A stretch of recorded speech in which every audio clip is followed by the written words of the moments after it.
پارہ نمبر 12 آیت نمبر 6 فرمایا وَمَا مِن دَابَّةٍ فِي الْأَرْضِ إِلَّا عَلَى اللَّهِ رِزْقُهَا وَيَعْلَمُ مُسْتَقَرَّهَا وَمُسْتَوْدَعَهَا كُلٌّ فِي كِتَابٍ مُبِينٍ۔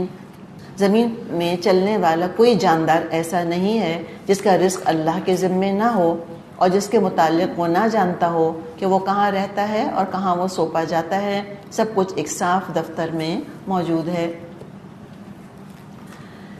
اس سے پہلے کہ ہم تھوڑی ڈیٹیل میں ہیں، پہلے مجھے زمانے نزول کے ساتھ ذرا اس آیت کا ربط بتائیے۔ کب ہے زمانہ نزول؟ ہے نا، ہجرت ہونے والی ہے نا، اس آیت کا ربط جوڑیں جی کہ اے مسلمانوں، اے میرے بندو، تم اگر مکہ چھوڑ کے چلے جاؤ گے تو اللہ کو پتہ ہے تم مکہ چھوڑ کے کہاں جا رہے ہو۔ جو مکے میں کھلا رہا ہے وہ مکے کے باہر بھی کھلائے گا۔ سمجھ آئی آپ کو بات؟ دیکھیے یہ ہے خوبصورتی، کبھی بھی reputation for the sake of reputation ہو نہیں سکتا قرآن کے اندر۔ یہ تو چلیں مختصر بات جو ہم نے جوڑ لی۔ اچھا اب یہ دیکھیں کہ اللہ تعالیٰ نے ایک عام بات فرمائی کہ تم تو انسان ہو، وَمَا مِن دَابَّةٍ، کوئی جانور، کوئی رینگنے والا ایسا نہیں ہے۔ تو کیا کیا لائف فارمز ہیں، ذرا مجھے گنوانا تو شروع کریں۔ دنیا میں کیا کیا لائف فارمز ہیں، کتنے مختلف قسم کی زندگیاں، کتنے مختلف قسم کی مخلوقات ہیں۔ سنگل سیل ہیں، ٹھیک ہے، اس سے اوپر کیا ہیں، یہ سنگل سیل میں بھی آپ کو پتہ ہے بہت ٹائنی وائرس وغیرہ ہوتے ہیں۔ اس کے بعد پھر امیبا کافی بڑے ہوتے ہیں، ٹھیک ہے۔ پھر اس کے بعد ہم دیکھتے ہیں کہ یہ مختلف قسم کی مخلوقات اللہ نے نباتات بنائی ہیں، ٹھیک ہے، اللہ تعالیٰ نے حیوانات بنائے ہیں، اور مخلوقات پہ سب سے اوپر کس کو رکھا ہے؟ اللہ تعالیٰ نے انسان کو رکھا ہوا ہے۔ ہر ایک کی، اور اللہ ہی بہتر جانتا ہے کتنے ہیں۔ کل حیوانات کے رزق کا انتظام، کل حیوانات کے رزق کا انتظام کون کر رہا ہے؟ اللہ رزقھا، اس کا رزق اللہ کے اوپر ہے۔ سمندر میں ویل سے لے کر، اور وہ جو ایک اتنا سا ایک بیکٹیریم ہے، اللہ ہر ایک کو اس کا رزق دے رہا ہے۔ اس سے اللہ کے علم، اس کے خزانوں، اس کی قدرت کی وسعت کا اندازہ ہوتا ہے۔ مثال سے سمجھیں، ہم 6 لوگوں کو کھانے پر بلا رہے ہیں، ٹھیک ہے۔ اب وہ 6 کیسے ہیں؟ ایک جو ہے اس کو نٹ سے الرجی ہے، ٹھیک ہے نا، تو کھیر میں بادام پستے تو ڈل ہی نہیں سکتے، وہ قصہ پورا ہوا۔ ایک دوسرا کیا ہے، اس کو لیکٹوز انٹالرنس ہے، وہ تو کھیر ہی نہیں کھا سکتا، نہ بغیر بادام پستے کے بھی نہیں کھا سکے گا۔ ایک کو گلوٹن کا پرابلم ہے، روٹی گئی۔ ایک ویجیٹیرین ہے، گوشت نہیں کھائے گا۔ ایک اور ہے، اس کو کولیسٹرول کا ایشو ہے، ٹھیک ہے نا۔ ایک ہے وہ گوشت کے بغیر کھانا ہی نہیں کھاتا، لیکن مرغی نہیں کھاتا، وہ مٹن کھائے گا صرف۔ اور کوئی جو ہے وہ ریڈ میٹ نہیں کھاتا، اس کو تو وائٹ میٹ ہی چاہیے صرف۔ یہ ہوتا ہے کہ نہیں ہوتا؟ سب کچھ ہوتا ہے۔ ہم پریشان ہو جائیں کہ کیا پکائیں کیا کھلائیں، ہم دعوت ہی کینسل کر دیں گے، ہم کہیں گے بھئی ہم سے نہیں ہوتا۔ اللہ کی شان دیکھیں، ہر مخلوق کو اس کی طبیعت، اس کی جبلت کے مطابق رزق دیتا ہے۔ بعض ایسے جانور ہیں، کولا بیئر ہے مثال کے طور پہ، آپ کو پتہ ہے نا، کولا بیئر صرف یوکلپٹس کے پتے کھاتا ہے، کسی اور درخت کے پتے نہیں کھائے گا۔ بعض جانور بھوکے مر جائیں گے اگر ان کو وہ والی چیز نہیں ملے گی جو وہ کھاتے ہیں۔ بکری کے آگے آپ سٹیک بنا کر پیش کریں، بریانیاں بنا کر اس کے آگے رکھیں، ہاتھ جوڑیں کہ کھا لے بہن کھا لے، نہیں کھائے گی وہ۔ جبلت میں نہیں ہے گوشت کھانا، اس کو سبزی کھانی ہے۔ اور شیر کے آگے ہم کہیں کہ اتنا اچھا میں نے سیلڈ بنایا ہے، اتنا کچھ میں نے اس کے اندر ڈالا ہے، یہ رشین سیلڈ ہے اور پتہ نہیں کون سے سیلڈ ہیں، وہ نہیں کھائے گا، وہ گوشت ہی کھائے گا صرف۔ اللہ دے رہا ہے ہر ایک کو، سب کو دیتا ہے اللہ تعالیٰ۔ پانی کی کتنی مخلوقات ہیں، ہوا کی کتنی مخلوقات ہیں، زمین کی کتنی مخلوقات ہیں، اب تک سپیشیز ڈسکور ہو رہی ہیں۔ مخلوقات کا تو یہ حال ہے اب تک بھی۔ ہر ایک کا ٹھکانہ جانتا ہے کہ وہ چونٹی نا اس وقت وہاں پر ہے، اس کو وہاں سے یہ دانہ ملے گا۔ وہ جو کوئی آؤل ہے، کوئی الو ہے یا کوئی عقاب ہے، وہ اس مچھلی کو پکڑے گا جو یہاں پر ہے، اور اللہ تعالیٰ اس مچھلی کو اس جگہ لے کر آئے گا جہاں وہ پرندے ہیں جن کو کہ وہ غذا درکار ہے۔ یہ میرے رب کی شان ہے۔ اور ہمارے توکل کی کمی تو ذرا دیکھیں، دین جنت سب بیچ دیتے ہیں کھانے کے پیچھے، رزق کے پیچھے۔ سب سے بڑا غم رزق ہی تو ہے لوگوں کا۔ سب کا ٹھکانہ اللہ جانتا ہے، یہی تو فرمائے مستقر رہا، کہاں رہتا ہے وہ بھی جانتا ہے، مستودعہ کہاں ٹھکانہ ہے اس کا، کہاں سونپا جائے گا وہ بھی اللہ کو پتا ہے۔ اگر کوئی مائگریٹ کر کے ایک ملک سے دوسرے ملک چلا جائے تو اللہ کو چینج آف ایڈریس سے انفارم کرنے کی ضرورت نہیں ہوتی، دنیا میں تو بتانا پڑتا ہے ہم کو، ورنہ میل پچھلے ایڈریس پر آتی رہتی ہے۔ امیزون والے بھی جو ہیں وہ کچھ نہیں کر سکتے، ان کو بھی انفارم کرنا پڑے گا کہ ہم نے اپنا پتہ بدل رہی ہے، ورنہ وہی پیکٹ آتے رہیں گے پچھلے گھر پر ہی، پچھلے پتے پر بھی۔ اللہ کو کچھ نہیں بتانا کہ اللہ پہلے میں اس گلی میں رہتی تھی، اب میں اس گلی میں چلی گئی ہوں، اللہ پہلے میں امریکہ میں رہتی تھی، اب میں پاکستان آ گئی ہوں۔ او جی رزق تو کا تو نے بتایا ہی نہیں، تمہارا رزق تو امریکہ میں اترتا چلا گیا۔ ایسے ہوگا کوئی؟ کبھی بھی نہیں ہوگا۔ اللہ کو سب پتہ ہے، اللہ اس کے نصیب کا رزق اسی جگہ اتار دے گا جہاں وہ خود ہے۔ خود بھی انسان ہاتھ پاؤں مارتا رہے گا، obviously کوشش خود بھی کرتا ہے رزق کی۔ ابو امامہ باہلی رضی اللہ عنہ بیان کرتے ہیں کہ رسول اللہ صلی اللہ علیہ وسلم نے فرمایا، بے شک روح القدس جبریل علیہ السلام یعنی انہوں نے میرے دل میں وحی کی کہ کوئی جان اس وقت تک فوت نہیں ہوگی جب تک اپنی مقررہ مدت پوری نہ کر لے اور اپنا رزق حاصل نہ کر لے۔ بس تم اللہ سے ڈرو اور رزق کی تلاش میں اچھا طریقہ اختیار کرو، اجملو فی الرزق۔ اور رزق ملنے میں دیر ہونا تم اس بات پر آمادہ نہ کرے کہ انسان اس کو اللہ کی نافرمانی کے ذریعے تلاش کرے، کیونکہ اللہ کے پاس جو کچھ ہے یعنی جنت کی نعمتیں وہ اس کی اطاعت کے بغیر حاصل نہیں ہو سکتی۔ امام ابن قیم رحمۃ اللہ علیہ نے کہا ہے کہ ما دام الاجل باقیاً، ما دام الاجل باقیاً کان الرزق آتیاً۔ جب تک زندگی باقی رہے گی رزق آتا رہے گا، کہیں نہیں جاتا۔ اور مثال سے سمجھایا انہوں نے کہا کہ بچہ ماں کے پیٹ میں ہوتا ہے تو کیسے رزق حاصل کر رہا ہوتا ہے؟ امبلیکل کارڈ کے ذریعے سے نا، آمل نال کے ذریعے سے رزق حاصل کر رہا ہوتا ہے، ایک ہی پائپ لائن، ایک ہی ذریعہ۔ پھر وہ پیدا ہو جاتا ہے، دنیا میں آ جاتا ہے، تو وہ آمل نال کا ذریعہ تو کٹ آف ہو گیا، بند ہو گیا، اس سے تو رزق حاصل نہیں کر سکتا۔ تو اللہ تعالیٰ نے ایک دروازہ بند کیا رزق کا، دو دروازے کھولے۔ اللہ تعالیٰ نے کون سے دو دروازے کھولے؟ ماں کی دو چھاتیاں، لبنن خالصا سائغا، خالص اللہ تعالیٰ نے دودھ اس کو دے دیا۔ کیا غذا ہے وہ، کوئی ملاوٹ نہیں ہے اس کے اندر، آسانی سے بچہ پی لیتا ہے، طریقہ بھی پتہ ہے اس کو کہ مجھے ماں کے چھاتی سے اپنی غذا کو کیسے حاصل کرنا ہے۔ پھر وہ بچہ 2 سال کا ہو جاتا ہے تو مدت رضاعت پوری ہو گئی، اب وہ 2 راستے بند۔ جب وہ 2 راستے بند ہو جاتے ہیں تو اللہ تعالیٰ 4 راستے کھول دیتا ہے اس کے لیے غذا کے، جو پہلے 2 سے بھی بہتر ہوتے ہیں، 2 کھانے کے، 2 پینے کے۔ کھانے میں حیوانات کا گوشت اور نباتات، یہی ہے نا ٹوٹل غذا، یہی ہے ہماری، یا ہم پلانٹس وغیرہ کھاتے ہیں یا ہم گوشت کھاتے ہیں۔ اور پینے میں پانی اور دودھ، اور باقی جتنی چیزیں ہیں وہ انہی میں سے کسی کا کمبینیشن ہے، جوسز ووسز کو ایڈ کر لیں، واٹر کنٹینٹ ہوتا ہے اس کے اندر، تو بڑی ویرائٹی ہے پھر ان کے اندر، ان 4 دروازوں کے اندر۔ پھر جب مومن کی موت آتی ہے تو یہ 4 دروازے بند، تو اللہ 8 دروازے کھول دیتا ہے، اور وہ کون سے ہیں؟ جنت کے 8 دروازے۔ سب پتہ ہے اللہ تعالیٰ کو، ہر چیز وہ جانتا ہے، تو وہ 8 دروازے کہتے ہیں وہی ابواب الجنت 8، جنت کے 8 دروازے اس کے لیے کھل جاتے ہیں۔ کلن فی کتاب مبین، سب ایک کتاب میں لکھا ہے۔ شروع میں بھی کتاب کا ذکر آیا تھا، وہ کون سی کتاب تھی؟ وہ کتاب تھی جس کے حوالے سے مجھے اور آپ کو اپنا عمل کمانا ہے، ٹھیک ہے؟ اور یہ کون سی کتاب ہے؟ یہ کتاب تقدیر ہے۔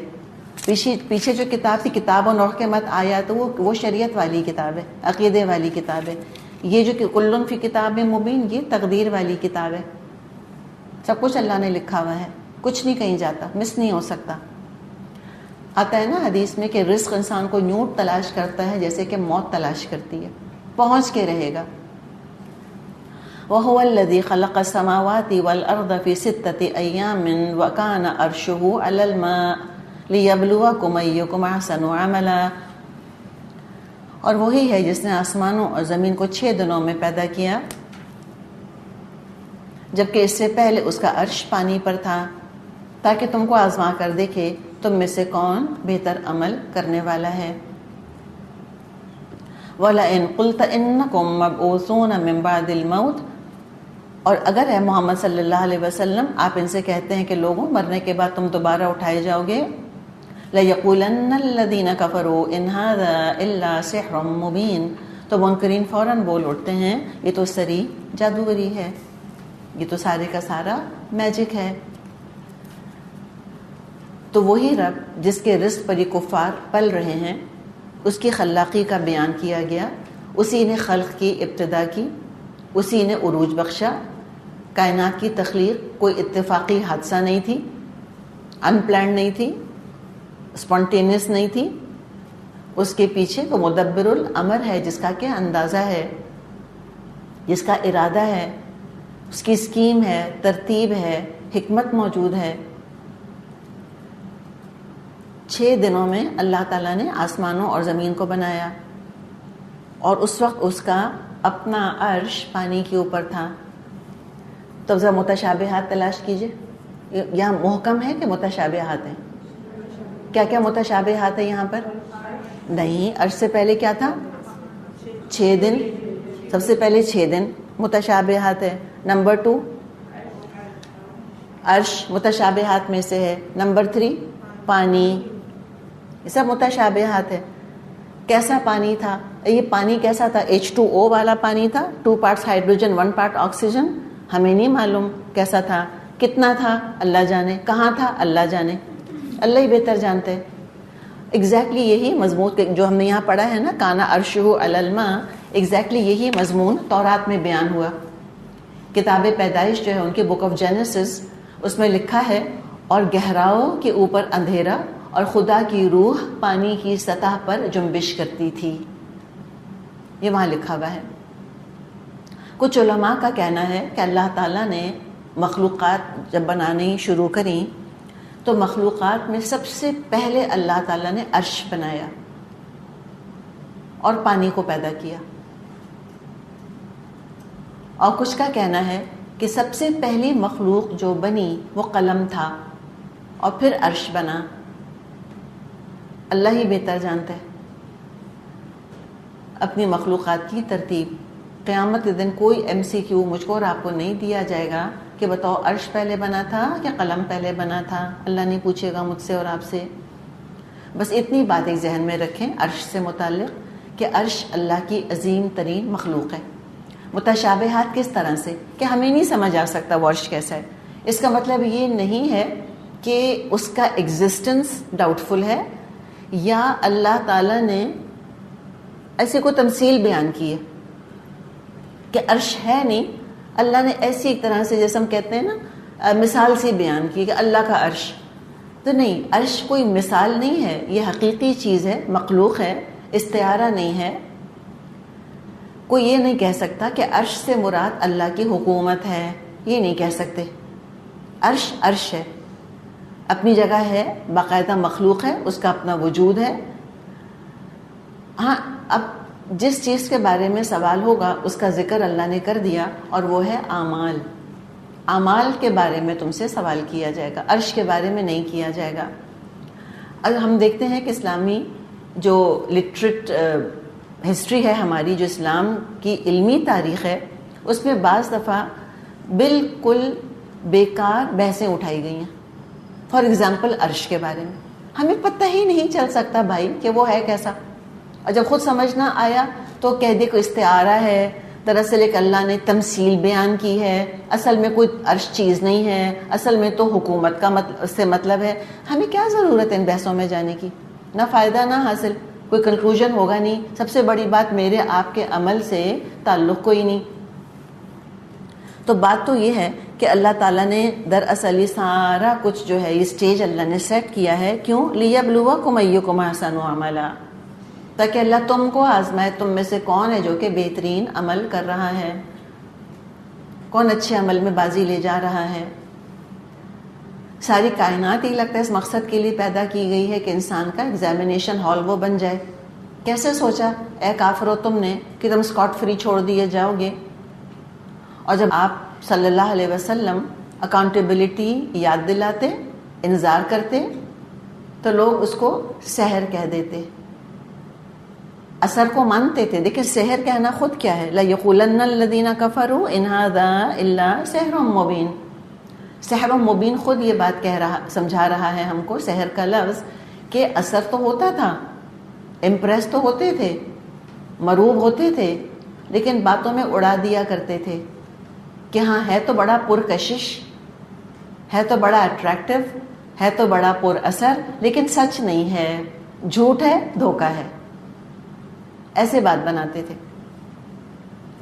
وَلَئِنْ أَخَّرْنَا عَنْهُمُ الْعَذَابَ إِلَى أُمَّةٍ مَّعْدُودَةٍ لَيَقُولُنَّ مَا يَحْبِسُهُ أَلَا يَوْمَ يَأْتِيهِمْ لَيْسَ مَصْرُوفًا عَنْهُمْ وَحَاقَ بِهِم مَّا كَانُوا بِهِ يَسْتَهْزِئُونَ. اب اگر ایک خاص مدت تک اس سزا کو ہم ٹالتے ہیں تو وہ کہنے لگتے ہیں آخر کس چیز نے اس کو روک رکھا ہے؟ سنو جس روز اس سزا کا وقت آ گیا پھر کسی کے پھیرے نہ پھر سکے گا، اور وہی چیز ان کو آ گھیرے گی جس کا وہ مذاق اڑا رہے ہیں. اب دیکھیے یہ ہے دراصل نا غلط عقیدے کے مسائل. غلط عقیدہ انسان کو ایسا غافل کر دیتا ہے، ایسا سخت دل کر دیتا ہے کہ پھر وہ آگے بڑھ بڑھ کر اپنے لیے عذاب مانگنے لگتا ہے. کیا کہا تھا انہوں نے؟ لَيَقُولُنَّ مَا يَحْبِسُهُ، لَيَقُولُنَّ مَا يَحْبِسُهُ. کہتے بھی کس چیز نے روکا ہوا ہے قیامت کو، آ کیوں نہیں جاتی؟ آنا ہے تو آ جائے. اللہ اپنی رحمت سے ان کو موقع دے رہا ہے کہ یہ اصلاح کر لیں. اللہ جو اپنا عذاب ٹال رہا ہے، پوسٹ پون کر رہا ہے، وہ اللہ کی رحمت ہے، مہلت دیتا ہے وہ. اور یہ عذاب مانگ مانگ کر اپنی شامت اعمال کو دھکا دیتے ہیں. نعوذ باللہ اللہ کو آئی ڈیر یو کرنا اچھی بات نہیں ہے.